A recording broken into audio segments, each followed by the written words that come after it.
Hi, I'm Skip Nipper. Welcome to my podcast where I tell you about Nashville's great baseball history and traditions. Shot to right, a one-hop liner. Certainly about its past, especially about Tom Wilson Park, Herschel Greer Stadium, Sulphur Dell, but also a little bit about its present and future, too. Yes, he can. It makes the waist-high catch. And I introduce you to players, coaches, and other fans and their love for everything baseball. The high fly ball down the right field corner, going way back, hits a leadoff home run.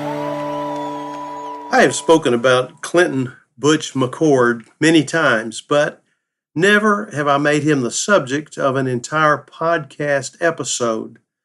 Today, I'm going to right that wrong, and I'm glad to be including it during February, Black History Month. Butch passed away on January the 27th in 2011, and it was a sad day for everyone who knew him, especially his wife, of course, Christine, his family, and close friends. I was able to know him through membership in the Nashville Old Timers Baseball Association, of which he and Larry Cole were the only black members at the time Dad and I joined in about, 2002 or so. Now, I'll be honest with you, it wasn't easy to get to know Butch, but that was not his fault. It was more about the excitement in his voice when he talked. And when I heard him speak, I was in awe of his manner of emphasizing what others did not know, how he was treated as a black man in baseball, both the good and the bad, how he overcame some of the hurt and pain. He said that, but I'm not sure he really did overcome it. And how he took it upon himself to tell people of his race, particularly children, what the great Jackie Robinson did for them years before Martin Luther King Jr. came along. And I'll tell you, I think most of it, as I'm talking about this, was Butch's passion. Now, I say all of that without one single ounce of criticism. I respected him for what he went through and how he told it, no matter if he seemed a little gruff at times. He had a tender heart and a tough skin, is how I would say it. And that helped him endure what no white man could. Honestly, I mean that. Butch was born in Nashville on November the 2nd, 1925. And he grew up on what he called the plantation near the Cumberland River. And when I asked him where that was, he said, right where the Tennessee Titans Stadium is today. Now, what I got from that was that his family were laborers, his mom and his dad, and as best I can tell, Butch was treated fairly well because he once said he played with all the children there, black and white. He had a unique story about how he got to a career in baseball after high school, and it once was written in a website called True Baseball, and that website is long gone. Butch told me the man putting it together died in an accident, but there had been plans to add other Negro League players to it and maybe even build a museum somewhere. That was a dream, to pay honor to the players of the Negro Leagues. What Butch once did for me was pass on to me pages of what was written there that he had printed out. He copied them for me, and I've kept them, and they give a better glimpse into who Butch was, and I have been able to go over them and use them, quite honestly, as a basis for not only this story, but for many other stories over the years. And I hope to continue to do that. I'll be saving a lot of that for another time, for example, about his career at Pearl High School and Tennessee State University, and his time in professional baseball with the Baltimore Elite Giants and Chicago American Giants in the Negro Leagues, and how he transitioned to, or maybe how teams and teammates transitioned to him in a minor league career from Class D ball at Paris, Illinois, where he was joined by his friend Jim Zapp, to Denver in the Class A Western League, then to Richmond, Columbus, and Richmond, all the way up to AAA ball, a step down below the major leagues, and then to Louisville, Macon, Victoria, Texas, and St. Paul.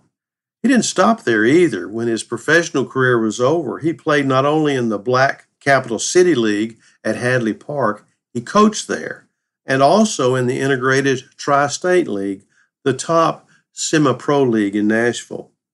Well, Butch was destined to be one of baseball's great players. He really was. And the color of one's skin was a factor in baseball careers throughout the United States, and he ran into roadblocks all along the way, but never did he let them get him down, because his answer to roadblocks, how about a .329 lifetime batting average? And how about being the first player of any color to be awarded minor league's Silver Glove for being the best first baseman, not just once, but 2 years in a row? That was a special accomplishment. And those two gloves are on display down in Birmingham, Alabama to this day at the Negro Southern League Baseball Museum. If you haven't been there, make a trip. Before that, while still in high school, Butch was sought after when organized baseball was just warming up to baseball teams becoming integrated. But Butch did not get that chance in the beginning, but Negro League clubs were interested in him.